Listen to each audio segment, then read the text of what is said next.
See you on the other side. Hi, everybody. Welcome back to another webinar with NOVOFLEX. Martin, how you doing today? I'm doing great. Hello from Memmingen. Hello from Colorado. And how are you doing, Matt? I am delirious. I've been up for 40 hours. But you look okay. Thank you. That's what coffee does. Yeah. Perfect. Yeah. So everybody, tell us where you're coming in from. Leave it in the chat. There's two things. You can talk amongst yourselves or ask quick questions, in the chat. But there is a Q&A. So if you have a question that you want us to pay attention to, try and leave that in the Q&A section. Otherwise, we have Brenda here also in the chat. She may answer some questions while we're presenting. Hello, Brenda. Hi, Brenda. Or she may flag that for us to answer in the Q&A. But we've got a great presentation for you today. Are you excited, Martin? Absolutely. And I know you created this presentation and you've put a lot of work in this and will give us a lot of insight. Well, thanks. One of the best things about teaching is that you get to learn more. And what I knew became bigger as I polished up the presentation. So awesome. I can't wait to share this with everybody. I like that. That's good to hear. Wow, look at all these people here. Thank you all for attending live. We really, really, really appreciate you being here. So to honor your time and your investment in us, we're going to jump right into it. So let's get some started going. So the topic of today's webinar is why you should use a flat field lens for macro and repro photography. First thing we really have to talk about is what's the difference between a macro lens and a flat field macro lens. The macro lens that you would attach to your camera body, one that has a mount that's for your camera, has really a curved field. It's excellent at the center, but chances are at the edges, it's a little bit softer than it is in the center. Physically, a flat field macro lens has a flatter front element and it's less curved. It has better edge-to-edge sharpness. Also, the fall off from center to the edges is less or minimized. Very even illumination in the same breath there. Distortion is minimized or completely eradicated. And Martin, I'm hearing a little bit of static from your mic. That's okay. Let me just turn it off. At 2 to 3 stops down from the max aperture, it's flat or even or no distortion or vignetting. Now, these lenses originally came from art reproduction, darkroom and larger lenses. And there's a reason, because everything that they had to project / print had to be flat onto a flat surface. So they're optimized for this. So it's an old lens formulation that hasn't been improved except for a little bit of resolution for digital, but it's so good it never needed to be made better. So the difference between the two things we're talking about, standard macro lens and a flat field macro lens, there's some big key differences between them. And we're going to talk about why that matters. The irksome parts about this are, when you're using a standard zoom or prime lens to do macro, it has that curvature in the field. So if you're trying to photograph something flat, you may be disappointed and you might be tempted to stop down. You're like, oh, this is a problem that I can fix with aperture. But when you stop down past f4 5.6, you're actually decreasing the sharpness of the image. So it's not optimal to do that. And when you get to focus stacking, you're going to see some of those aberrations start to show up, and then you have to clean them up or deal with them when you're performing the post-processing on the focus stack. So Martin shot these. I really love these examples. How can you tell if your lens is a flat field? Do you want to jump in on this one, Martin? Well, it's quite simple. The leftmost image has been shot with the new 90mm lens that we're introducing today, and it clearly shows what Matt has pointed out on the last slide. And the image on the right has been shot with a Nikon Z24-70 lens with some extension in between, a bellows that was fully collapsed, but you can clearly see the sharpness fall off towards the edges. So it's clear that the 24-70 lens is not a flat field lens. Wouldn't you agree? I would definitely agree. There's separate issues going on, from distortion to vignetting and sharpness. Yeah. And when you combine those things, it turns into frustrations.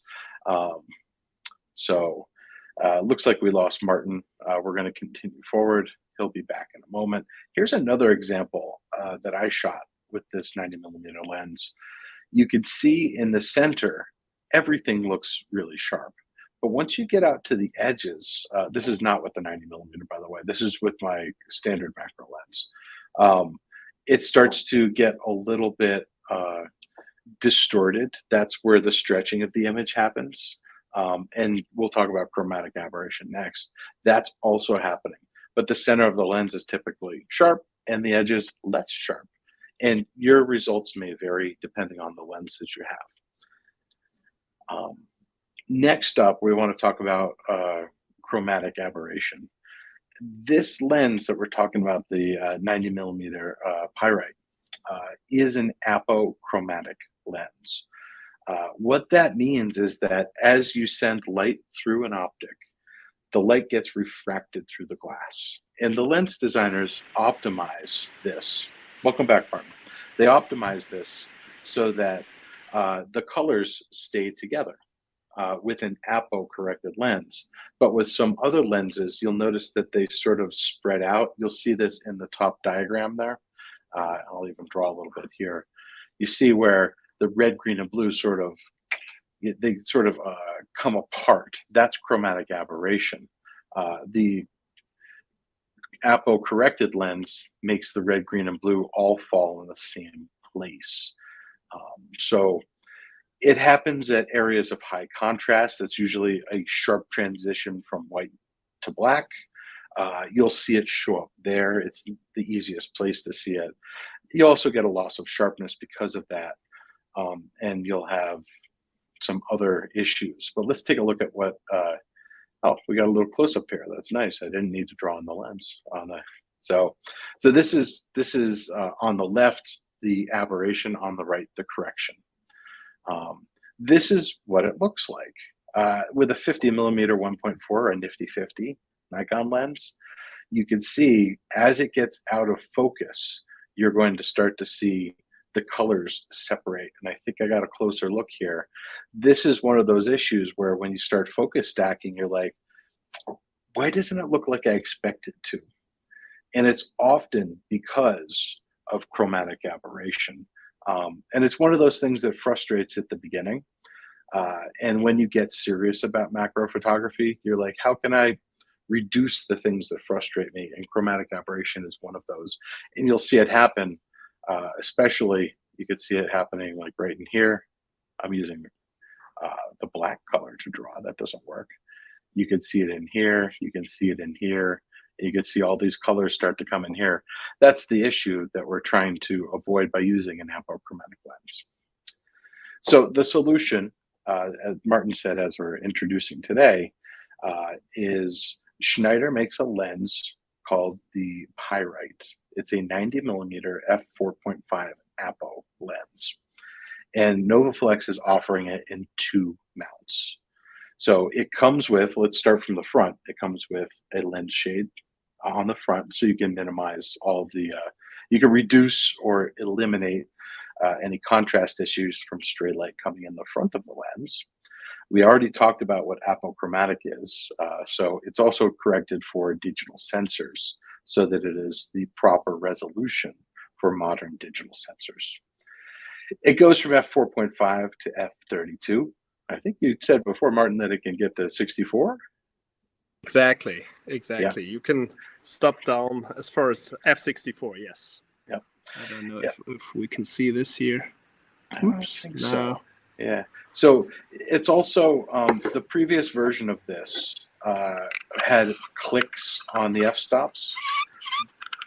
This one is declicked, so it's a smooth transition through all of them.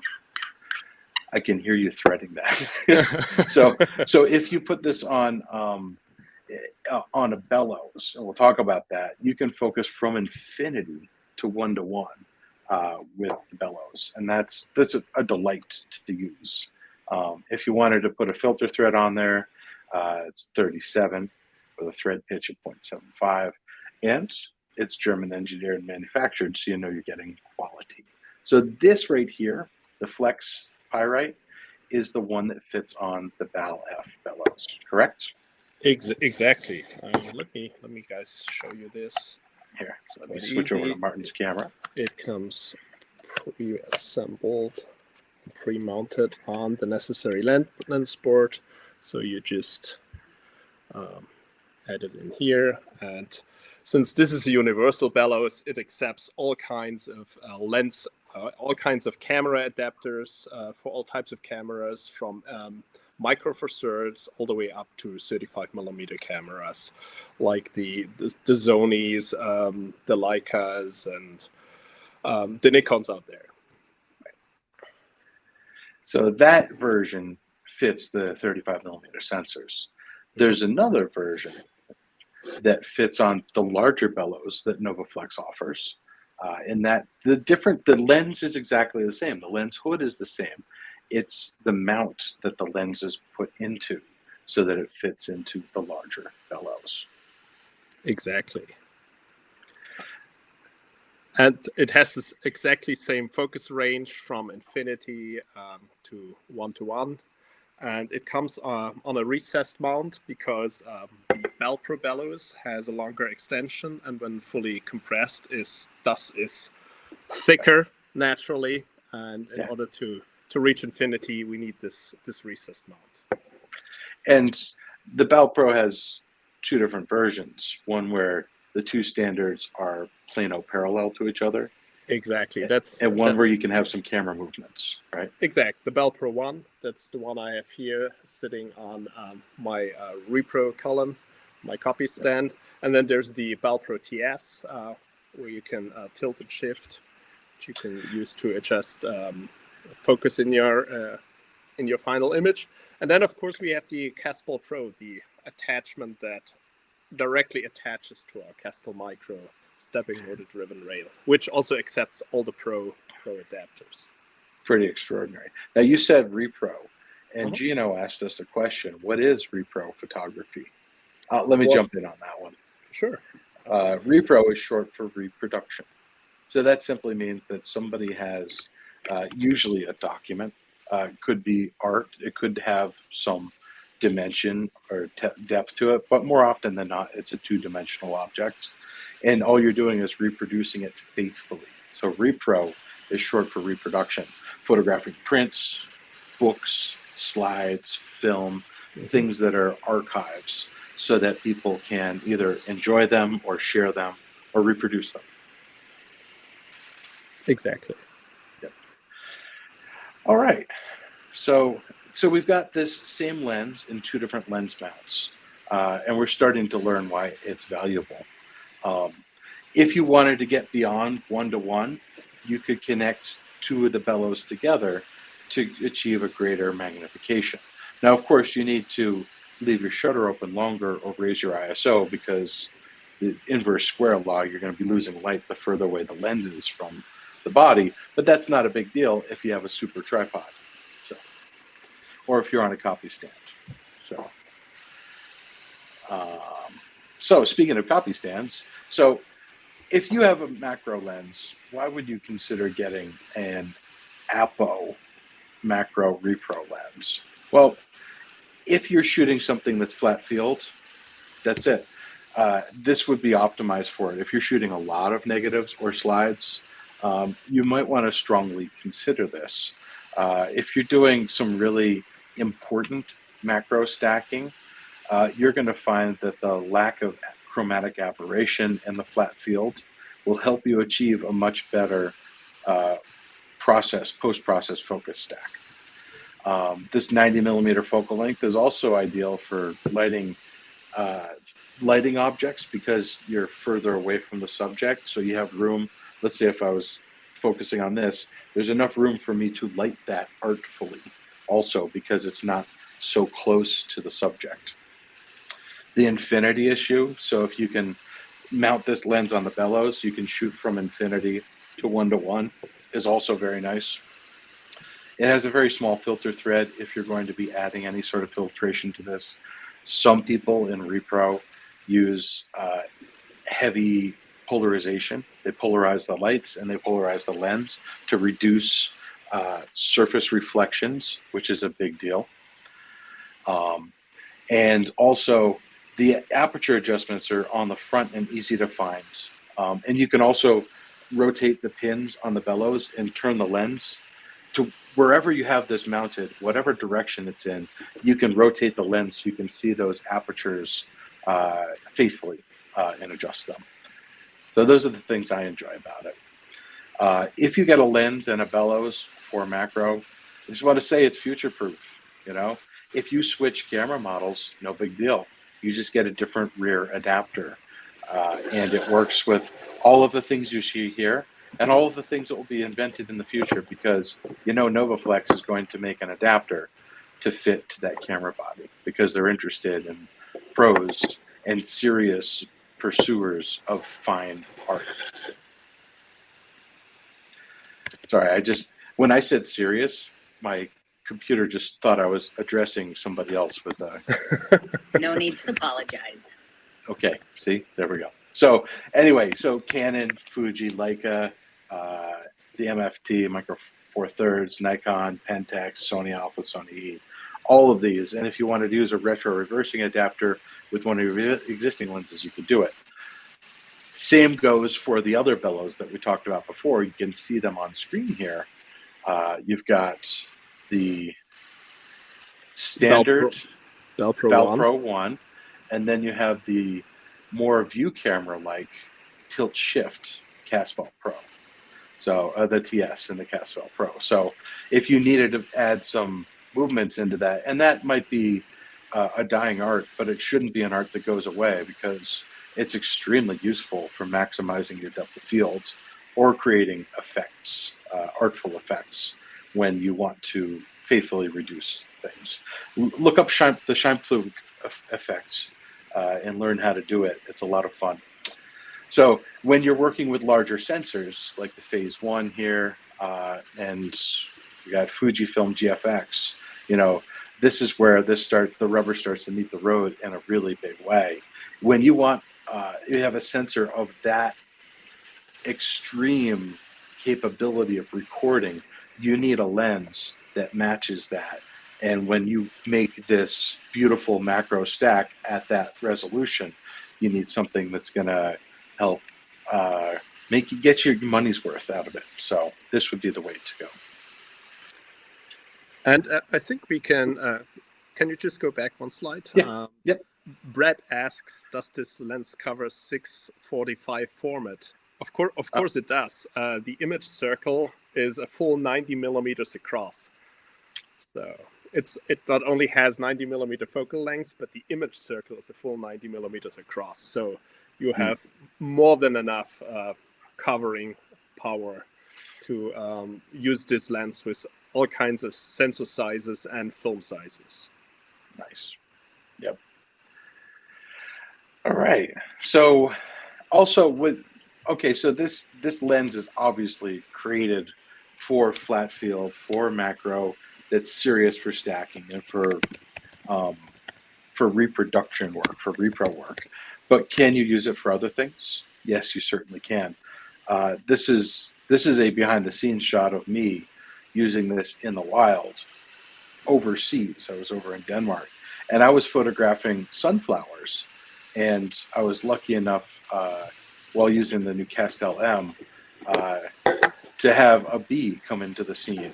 But I used it as my macro and landscape and flower lens. I used it for other things that aren't your typical use because it's a joy to use and it's a lot of fun to operate.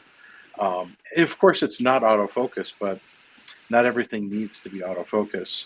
And especially in macro, when you move the camera instead of the focusing portion of the bellows, then that's what you're going to be doing. So I know Martin has more things to say, and I'm sure he'll get back in here.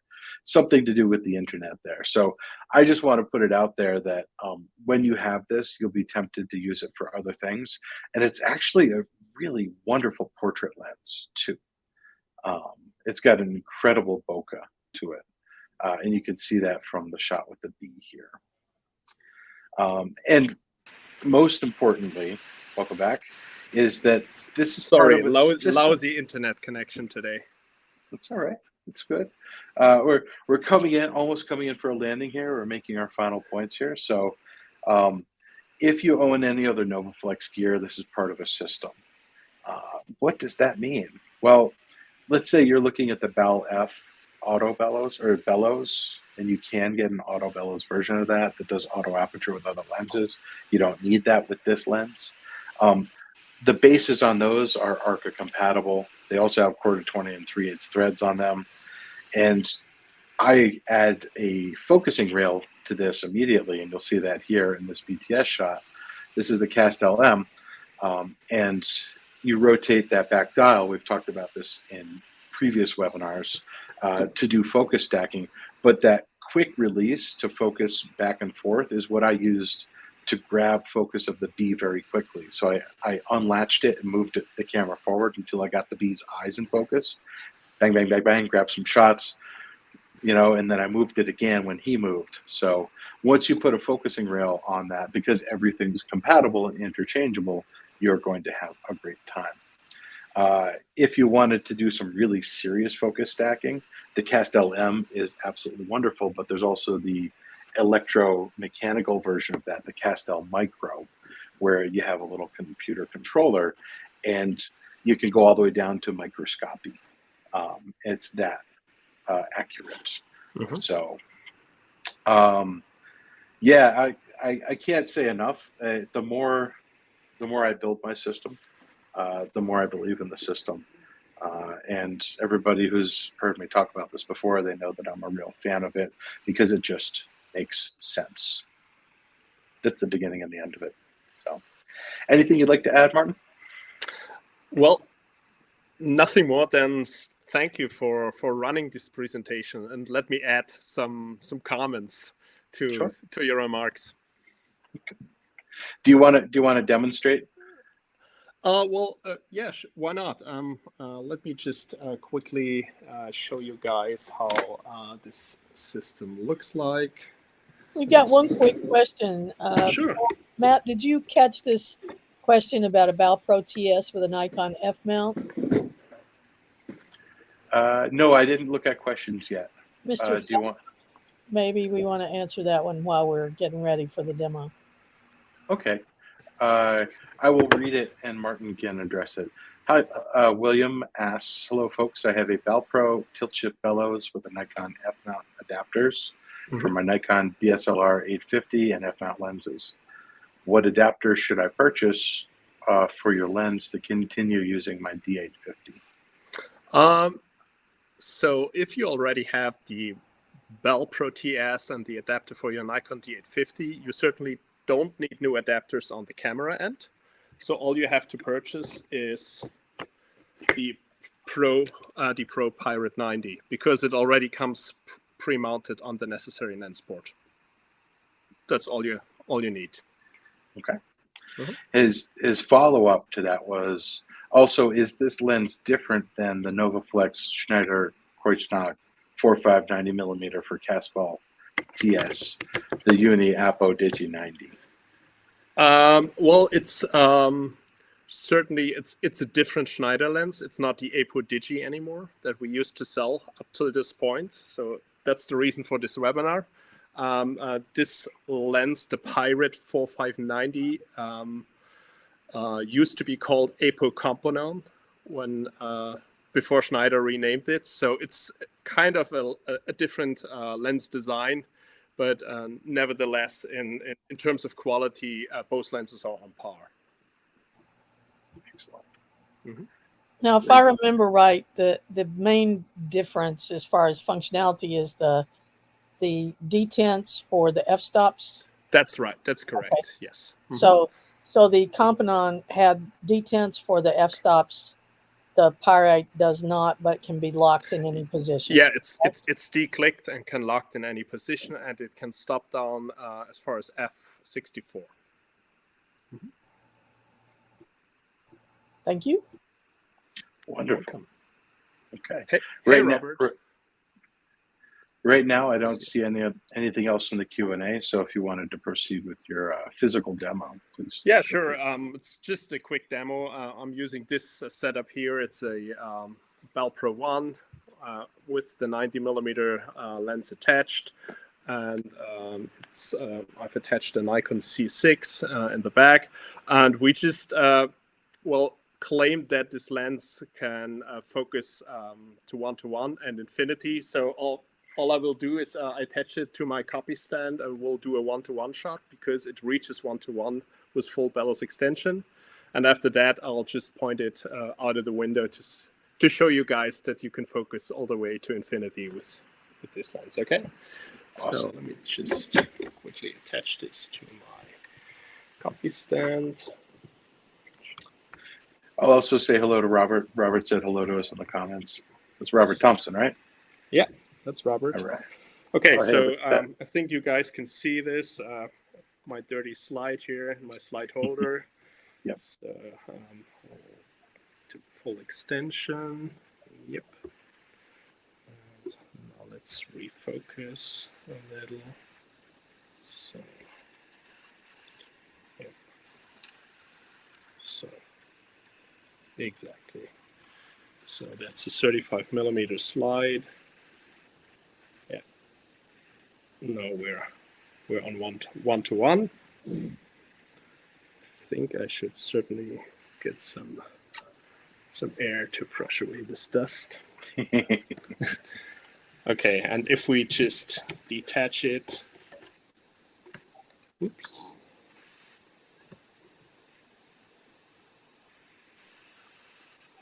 Let's see. We reach infinity. Yeah. And the bellows is not even closed yet. I'll just show you. So in this configuration, you'll be able to reach infinity if the lens is mounted on this recessed lens port as we are selling it. So it's as easy as that. And the same goes for the smaller model BAL-F. So 1:1 with full bellows extension.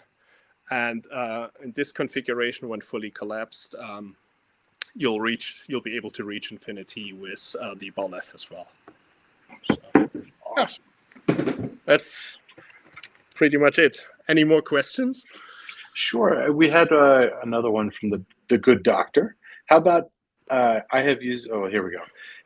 How about if you have different sized bellows?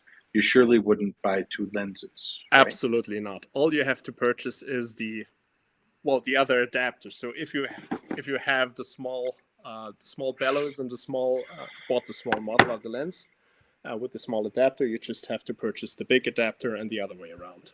Yep. So the lens is mounted with just 3 little grub screws here on the side. So there's a little V mount in there. So it's pretty straightforward.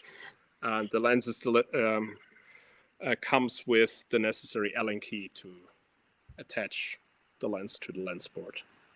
Awesome. Robert is sending his affirmation that he's used this system in the field with superb results, photographing orchids. So thank you for that. Thanks, Robert. Thanks for letting us know. I adore your work, Robert. I hope someday to make photographs with you in Ireland. Roger asks this: what aspects of the lens formula makes this lens image quality better than the Apo Componon, i.e. something other than non-click stops? Well, this basically is the Apo Componon, so the lens design is the same, and So he's asking why Schneider has declicked the aperture. Is that what he's saying? No. I think he was asking what other substantive differences are there between this and the Apple Componon, and you answered that they're the same lens, except the Apple Componon isn't available. Well, I think the Apple Componon used to have like a different mount. I think it has a thread mount. Had a thread mount, and this lens has a 38mm V mount. So it can also be used for industrial purposes, where the V mount is a more common way of connecting a lens to a camera or a helical mount. Right. So these are just mechanical things. The lens formulation is identical. Exactly. Okay. Cool. Good question, Roger. Yep. If you can't mount it, you can't use it, right? All right. Well, this has been a really great comment section. Let's see. Oh, I think I found another one from John. Using the Castel M with the BALPRO bellows and moving the camera one click, 0.01 millimeters. How far does the focus plane move between shots for a stack? There's more after that, but did you want to tackle that? I think I will come back to this to you right after the webinar. Let me just, I'll grab this question and shoot you an email. Okay. Yeah, I think he had to duck out also. I see that in the rest of his comment here. But John, we will reply to you by email, and if the answer is long enough, we'll also post it in the comments on YouTube so that everybody can benefit. Yeah. Brad left this comment, which I like. I worked with Schneider and Leica for over 25 years, and we called 90mm a natural focal length. And is that also true of this lens? Why not? Why not? Yeah. It's a good description. Yeah. Yeah. It doesn't compress, it doesn't distort. It's that really nice focal length where things look natural, as you said. I totally agree. Yep. Great. All right. Well, I don't see any other questions. As always, folks, we really appreciate you being here live. For those of you catching this on the replay, we appreciate you too. If you want to ask a question, please do so. Do it in the comments, and we will get back to you. In the meantime, let's see. There's always ways to reach out. If you send an email, you can also do it this way, webinar@novoflex.com. If you have recommendations for future topics, we are all ears. We would love to share what we know with you and how we solve creative photographic problems and technical photographic problems with you. Martin, it's always a pleasure working with you. Likewise. Thanks for leading this webinar, and thanks for joining this webinar after your long travel, after your long journey. So such is life. Exactly. And hopefully you'll get all the pictures that you envision on your workshop in the coming days. We're gonna have a lot of fun shooting the Perseids. Yeah, I saw one other question in there. Somebody said, "Are there hard copy manuals?" Usually, every product ships with a hard copy manual in the box. That's my observation. So, and you can download them from the German website also. But if you want to download a data sheet, we have the original Schneider data sheet that we will happily share with you. So just let us know if you are interested in that. Thank you, everybody. Have a wonderful day. We'll see you at the next webinar. We look forward to your suggestions, and thanks for showing up. We'll see you next time. Bye.